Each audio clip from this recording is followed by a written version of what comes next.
Donald Trump's in a very good position to win back the swing state of Wisconsin.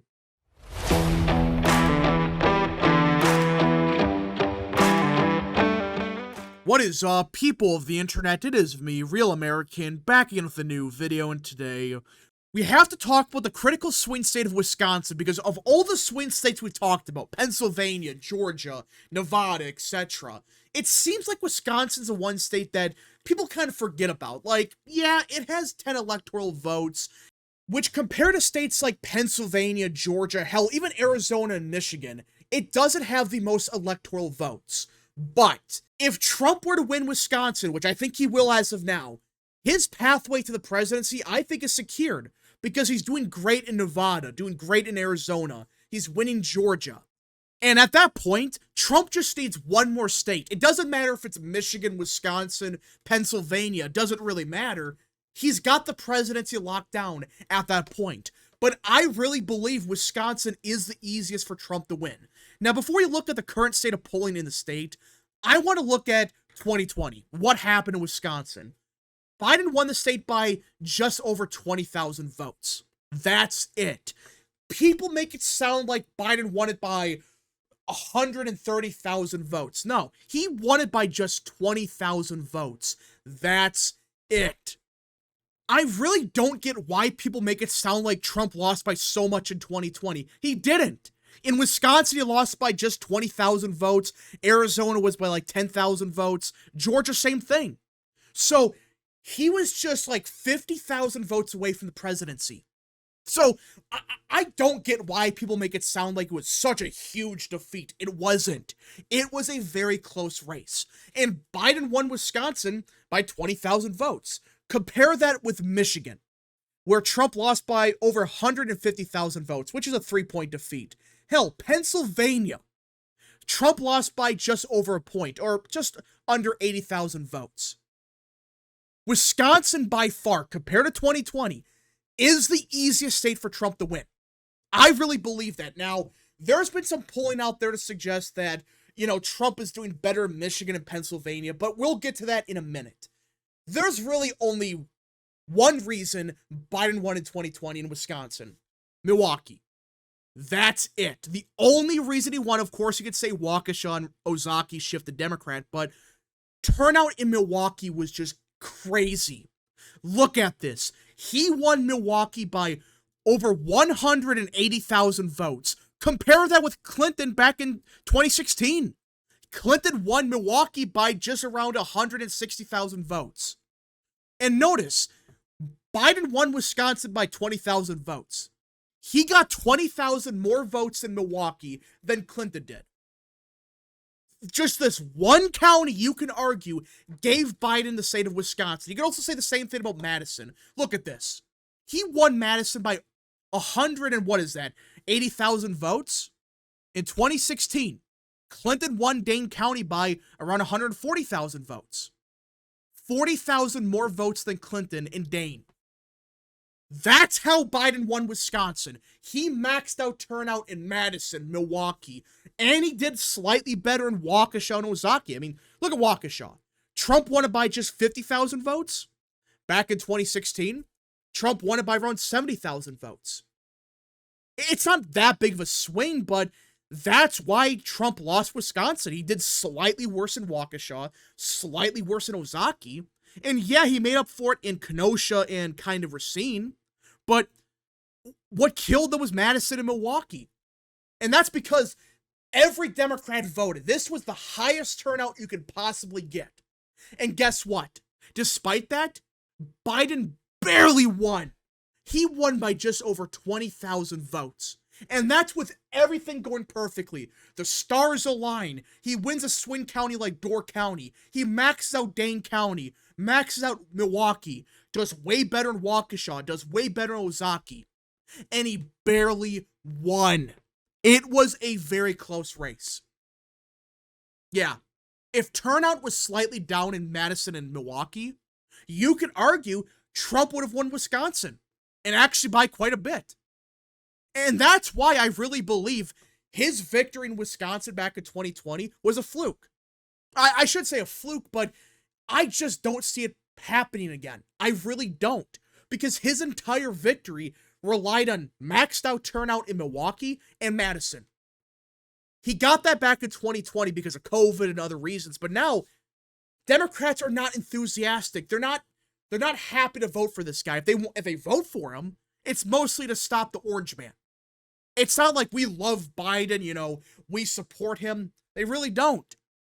Now, this is bad enough for Biden because, just number one, this is basic statistics. If Biden does way worse in Milwaukee or Madison or even both, his pathway in Wisconsin is all but gone. But when you look at the polling, this becomes a much bigger problem. Now, on paper, it's a lead for Trump +2, but it's not the biggest lead. It's not like the 10-point lead I'm making it sound like it is. And I'm not saying that. I'm not saying Trump is going to win by 10. But you would think, okay, with everything theoretically benefiting Trump, this should be like Trump +4, Trump +5. And right now it's Trump +2.5. Well, here's the problem with that thinking. On paper, yes, that's true.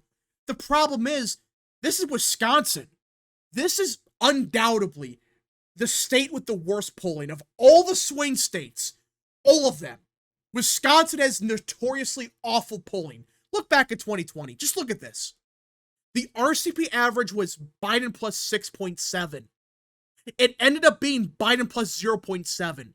A 6-point miss. Back in 2016, it was even worse.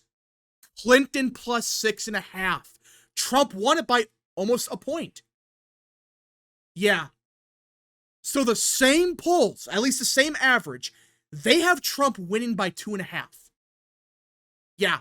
Not down by a couple, not losing by 4 or 5. No, they have him winning Wisconsin by 2.5 points.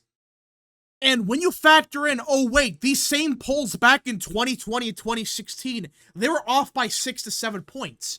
You apply the same miss that we saw back then, it could be closer to Trump +9. I'm not saying that, by the way. I'm not saying that's going to happen.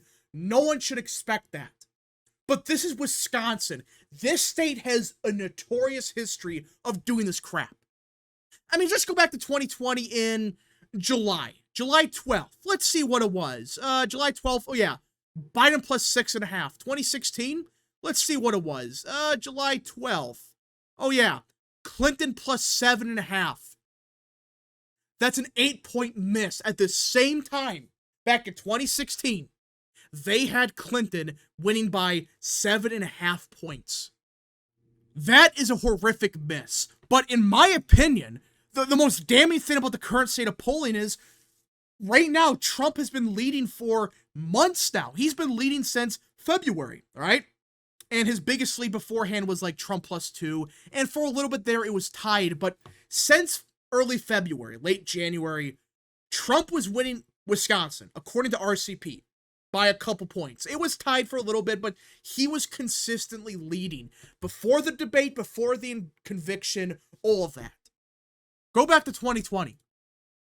Outside of a couple days in March, which you could look back here, it was just some really good polls. Trump +7 from actually Quinnipiac of all polls. But either way, these polls were much more favorable. It was in March.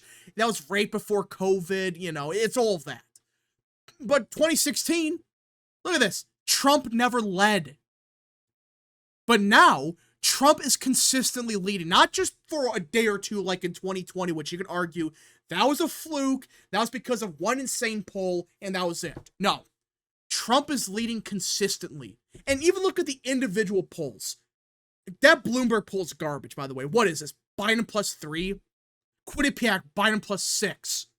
Outside of Quinnipiac and Bloomberg, there hasn't been a single Biden lead since last year. At best, it's been a tied race. Even Marquette has a tied. Remington has a Trump +6. Emerson has a Trump +3. Hell, Bloomberg 2 months ago had a Trump +1. Even the New York Times, Trump +1. It's a consistent lead. It's not one poll. It's actually every single poll except for Bloomberg and Quinnipiac. Two pollsters that, let's just face it, they're awful polls. I mean, if you really believe that Bloomberg poll is accurate, that means Trump is winning Pennsylvania by 7. but he's losing Wisconsin by 3?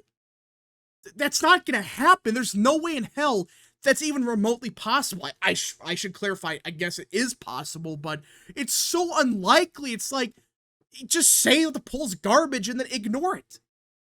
But either way, Trump is in a very good position in Wisconsin. That doesn't mean he's going to win by 20 points or whatever, but I really believe, as of now, Trump is up by at least a couple points in Wisconsin, which would be the biggest victory at the presidential level since 2012 for either candidate. Because 2016, Trump won it by just under a point. 2020, Biden won it by just under a point. If Trump really wins Wisconsin by even 2 to 3 points, that would be a big win, especially in recent memory. You have to go back to maybe even Scott Walker in 2014 for that type of victory. A 2 to 3 point win. Maybe, it may be closer to 4 or 5. I really don't know how much Trump is going to win by. But if I had to predict it, I think right now he's up by 3 points at the bare minimum. Maybe even more. Because that Bloomberg poll is throwing the entire average out of whack. If it wasn't for that, this would probably be Trump plus 3.5. Maybe even Trump plus 4. That's how one poll, by the way, can destroy an entire average. But thankfully, there are other polls in the average, that's not Trump plus 20 or whatever, but it's like Trump plus 3, Trump plus 5, Trump plus 6. And that's a consistent trend, which, again, it's not one poll. Outside of Bloomberg and even American Greatness, it's been Trump plus 3 or Trump plus 6, somewhere in that range for a couple weeks now. Will that be maintained? I don't know. But I think right now, more than likely, yeah. Hell, you can maybe make an argument there is a good chance we see a polling miss not in favor of Biden, but in favor of Trump again. Therefore, instead of a Trump plus 3 win, maybe it's Trump plus 4, maybe even Trump plus 5. Hell, if we see the same polling miss that we saw back in 2020, back in 2016, there's a good chance Trump could win by 6 points, 7 points, whatever. Which I'm not saying is going to happen, but there's a possibility. We have history. This isn't like, 50 years ago, the polling in Wisconsin benefited the Democrats or whatever. It's like, no. This is just 4 years ago. This is just 8 years ago. That's 2 straight cycles of data in the same state. And not just the average, by the way. It's nearly every single pollster that was awful. Outside of Trafalgar and maybe Susquehanna. Yeah, Susquehanna. Every single pollster was off by between 4 to 10 points in Wisconsin. Even Emerson, which I actually respect quite a bit, they had Biden plus 8. I don't know how that's even possible, but that should tell you everything about Wisconsin polling. It's usually trash. And outside of like Trafalgar and maybe Susquehanna, no other pollster can poll Wisconsin properly. And that's why this lead Trump has, I think, is much more significant than people think. Anyways, folks, thank you so much for watching. If you guys did enjoy this video, smash the like button down below, subscribe, share with your friends, hit that little bell, follow the social media accounts in the description down below, and of course, join the channel today. Godspeed to all of you.